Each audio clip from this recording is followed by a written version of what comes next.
Vloggmas. 2025 will be the year of revamp. I love that. Doesn't it feel like Christmas? It feels lovely. Doesn't it feel like Christmas? Feels so lovely. Doesn't it feel like Christmas? Oh, yes, it feels like Christmas. If you think you saw me in this outfit already, no you didn't. Welcome to day 4 of Vlogmas. It is already like afternoon. I had a few things to take care of this morning. Recording videos, editing videos, posting videos. I had to record something wearing this outfit again, so that's why I'm wearing it again. But I don't know, should I just keep this on? I'm gonna change, because I want my thumbnail to look different than Vlogmas day 2. But anyways, how are y'all doing? I haven't even had my coffee yet. I took my stuff out, but I literally was on a time crunch with posting the video wearing this, but then I had a video that made more sense to post before posting that one. So that's why I'm having a little bit of a late start. Technically, I woke up on time, I woke up early, but I did not get to you guys until now. So it's coffee time, of course. Even though I'm just now having my coffee, I am craving that pasta that I had last night again, which usually the first thing I'm craving in the mornings, or the first thing that I want to consume after I wake up, is usually coffee. So for me to, I still want the coffee, but for me to be like hungry right now, it's because I waited so long. But I am craving that pasta again. Unfortunately, I don't have any more of the bow tie noodles, but I was thinking to myself, what I think I'm gonna do is today, I am going to roast some potatoes. I've been on a potato kick, like regular brown, white potatoes, like the russet potatoes, Idaho potatoes. I've been on a potato kick for so long, especially before Cabo. Since coming back from Cabo, I haven't had one potato yet, but that's partly because of Thanksgiving. So, you know, I was eating before Thanksgiving, I was eating Trader Joe's kimbap, which I actually just realized I have another one in the freezer, and the steamed veggie soup dumplings. I tried those for the first time. That was my first time ever having soup dumplings, because I could never find vegetarian or vegan friendly soup dumplings. But I had the Trader Joe's ones and they were okay. The taste was great, but the soup, there was not much soup. So it might have been user error. I might not have heated it up long enough in the microwave, or maybe if I get it again, I will steam them, like make them the proper way instead of microwaving them. What I think I'm gonna do is roast a potato or air fry a potato or two, and then top it with what I topped the pasta with yesterday. So instead of it being a pasta base, it will be a baked potato base. So I'm craving that. I think I'm gonna have it for lunch, and then I'll just figure out what I'm having for dinner later. Actually, because it's still early, I can prep some beans. I have to soak beans, but even that's gonna take a while. I don't know. I'm all over the place. All I know is I want my coffee right now. I have my hazelnut milk. This time I actually didn't strain it because I didn't have time. Well, I had time, but I made the milk, then I had to do something else. So I left it in the machine for like an hour. And by the time it was time for bed, actually, I was like, oh, I forgot to strain my hazelnut milk. So, you know, it was right before bed. I didn't feel like doing that. So I just poured it directly into the carafe. And now I am regretting it because I like to strain my non-dairy milks that I make so that they don't have the little bits in it. Look. You see the little, the sediment that's on the side? That's because the machine is not an extractor or a juicer or anything like that. It's just blending it up. So all the like little bits, the sediment and stuff is still in the milk until I strain it out with a cheesecloth. So I needed that stretch. Ooh. The other cool thing is last night I used these new pans that I got for the very first time ever to make the pasta dish. Well, to make the meat part, the impossible meat. And that pan, it's like a non-stick granite pan. If you know about granite pans, I did a little research beforehand. If you're into those types of pans, that's cool. If you're not, that's also cool.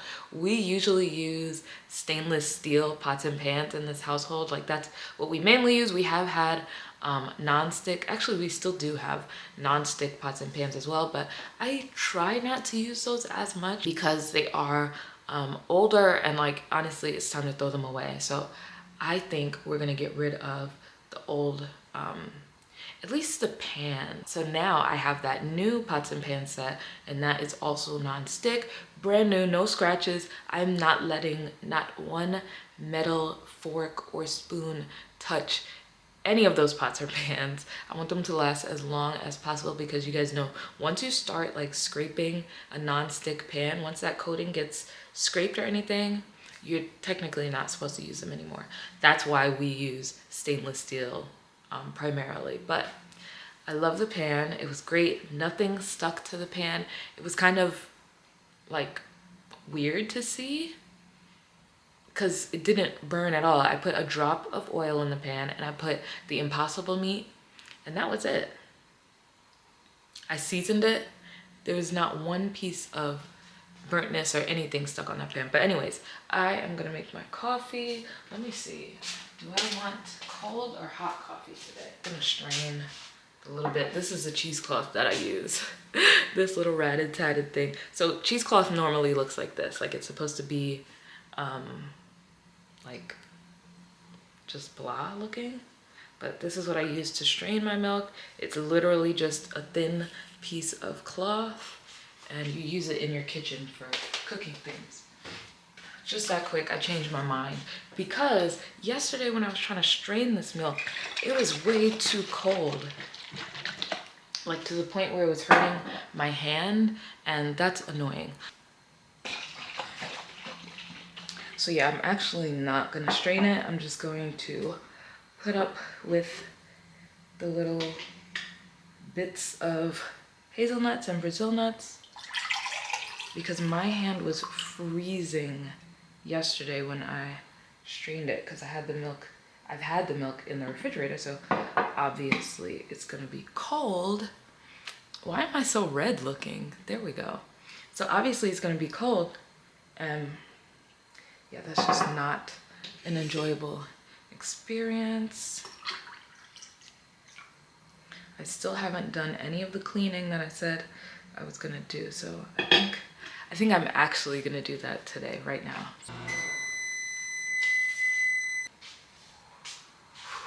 I do not want to spill this on this outfit. So I started making my non-dairy milks with dates. I started adding dates to them, like dried dates. The first time I used dates in my milk, I added 4 of them. Then somebody was like, no, you gotta try like 10 of them. And I'm hooked. 10 is the way to go. But when I add the milk to my coffee, which you know, coffee is already like bitter and is unsweet, I still feel like I need more sugar. So let's see.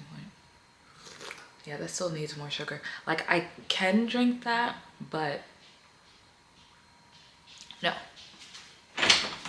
So like the reason why I started adding dates to my non-dairy milk is because I'm trying to cut back on the amount of sugar. I feel like I've said this in vlogs before, I'm always trying to cut back on the amount of sugar I consume, especially white sugar. Like this stuff is not good for you at all.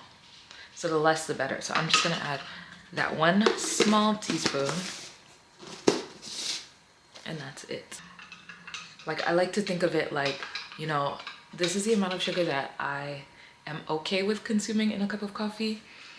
However it tastes is what you have to put up with.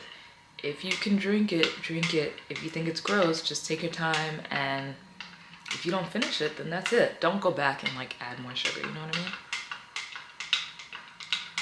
And of course, over time, drinking coffee that's sweetened with less and less sugar, your taste buds will adapt and get used to it. And then you'll forget that you even cut back on the amount of sugar that you are consuming.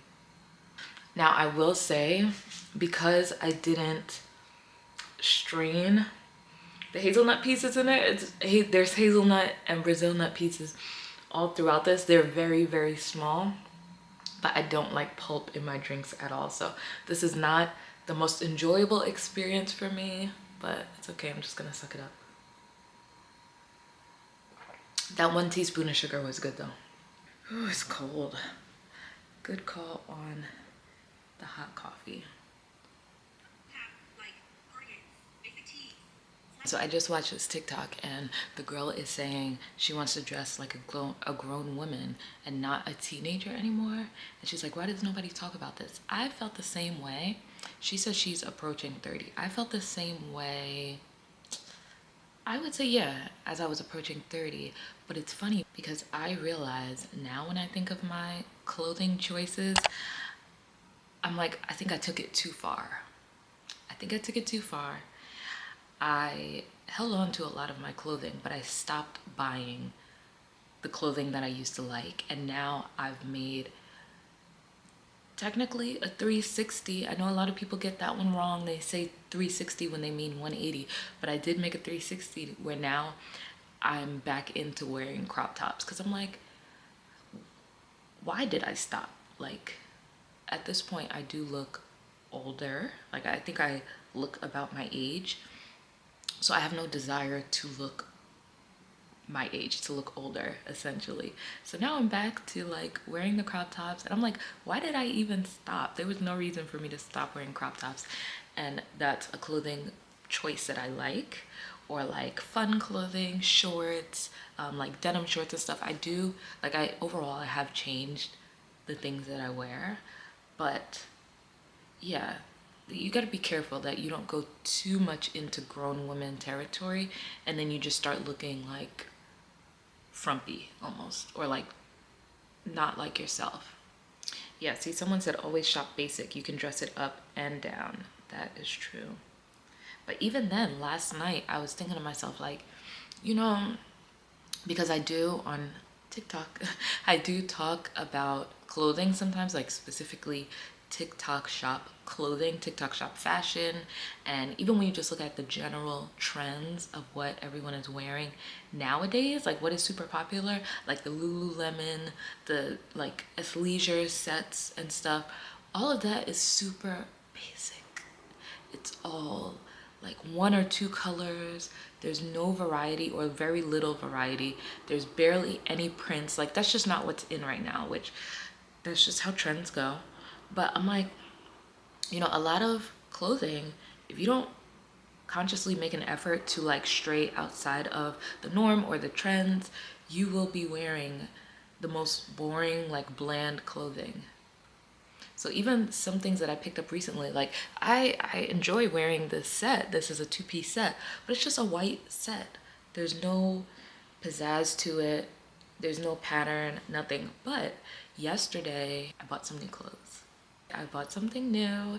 It's not anything super basic or solid. It's actually quite the opposite. And that's why I was thinking about this yesterday, because I'm like, I want to reintroduce like patterns and different colors and color blocking and things like that back into my wardrobe. Like, mine hasn't strayed that far to where I'm only wearing those like basic matching two-piece sets only, or like athleisure sets only.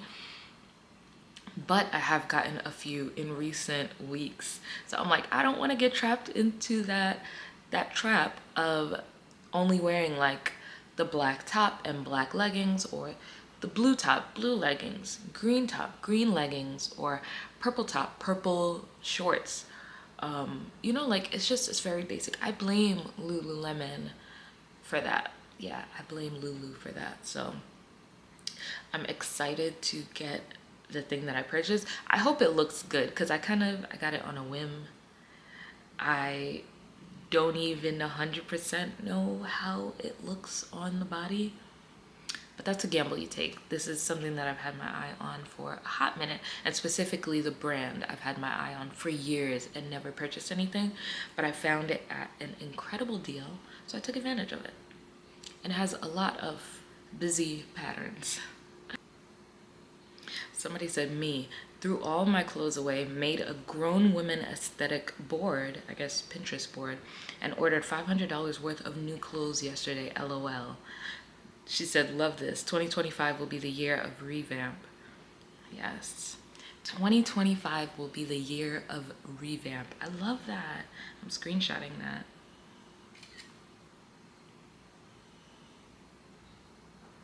Even though I'll probably never revisit this screenshot again, but I'm manifesting. So I'm making dinner, and luckily I have a few leftovers. So what I'm doing is I have my 2 potatoes roasting, and I need to microwave my butter really quickly. Hopefully that butter doesn't explode, because for some reason our butter has been exploding in the microwave recently. I don't know what is going on, but I'm doing the roasted potatoes, which is about to end in the air fryer in 1 second. There we go.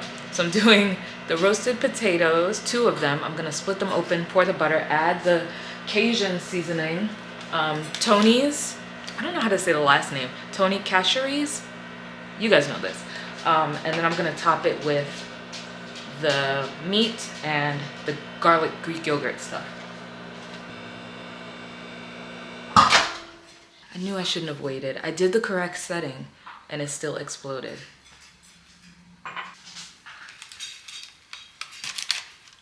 My 2 potatoes that are roasted beautifully. They're actually super crispy on top, which I like. So the way I get it super crispy is I actually microwave my potatoes to cook them, and then I only put them in the air fryer. Come on. I only put them in the air fryer to get the outside nice and crispy. But before I even put them in the air fryer, they're already fully cooked, because you guys know you can fully cook a potato in the microwave. So that's what I do. I actually kind of over roasted them because now the skin is almost too crispy, which sounds like an ideal problem to have. But oh, I forgot about the tomatoes. Okay, so our butter, unfortunately, is starting to thicken back up, but that's okay. It'll still pour out the same for the most part. I mean, it's still the same amount of butter, so just make sure you spread that as evenly as possible and get every last drop of butter. Then we're gonna do the Tony's, and this is pretty salty, but the way I made the Impossible meat yesterday, I actually didn't add any salt. So actually yesterday's meal, I ended up adding salt as I was eating it because I realized I didn't add any salt at all yesterday.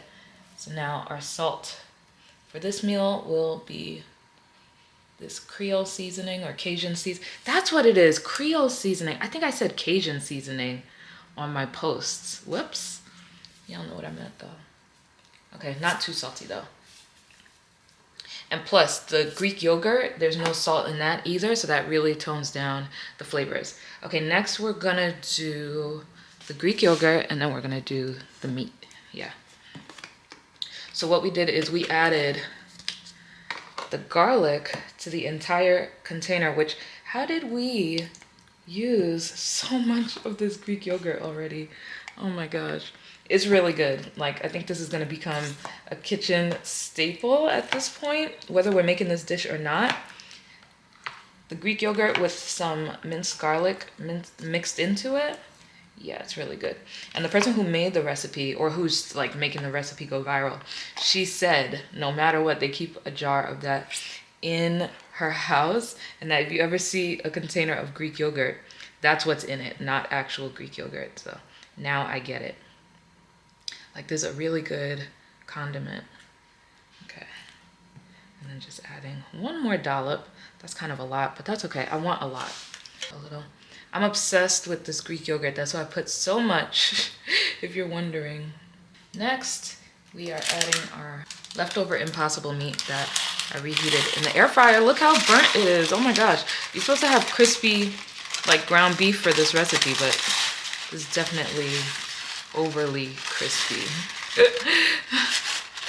And it's funny because the reason why I over crisped the potatoes is because I thought the Impossible meat needed to really be heated up a lot, but obviously not. That's okay though. Because literally the recipe in the video, she says like, oh, you want to make it crispy. Our cherry tomatoes. I'm not using a sharp knife, so it's a little difficult chopping these up. Who cuts a tomato with a butter knife? Oh my gosh, I just got tomato juice all over the place. Just a little bit of olive oil. Olive oil isn't bad for you, so we're gonna do olive oil and paprika. But which one first? I want to put as little bit as possible. I just want to make it like juicy and yummy looking. Oh, that looks amazing. Wait a minute. That looks really good. And then I'm just gonna sprinkle some paprika to hit it with some color. That looks amazing. Wow. Good call on the olive oil. Good call on the paprika at the end. Look at that. Wow. Time to take a picture, of course. You know, I always gotta photograph my food. I just realized I wasn't recording. This is amazing. Really, really good with the potatoes. And with the Cajun seasoning or Creole seasoning. I really was sitting here talking to a camera that was not recording. That's like one of the biggest content creator fails. It doesn't happen to me often, but it's happened to me before, and yeah, it just sucks. Or when content is like accidentally deleted or doesn't save. You don't know pain until that happens to you. The potato, definitely a good call. Doesn't it feel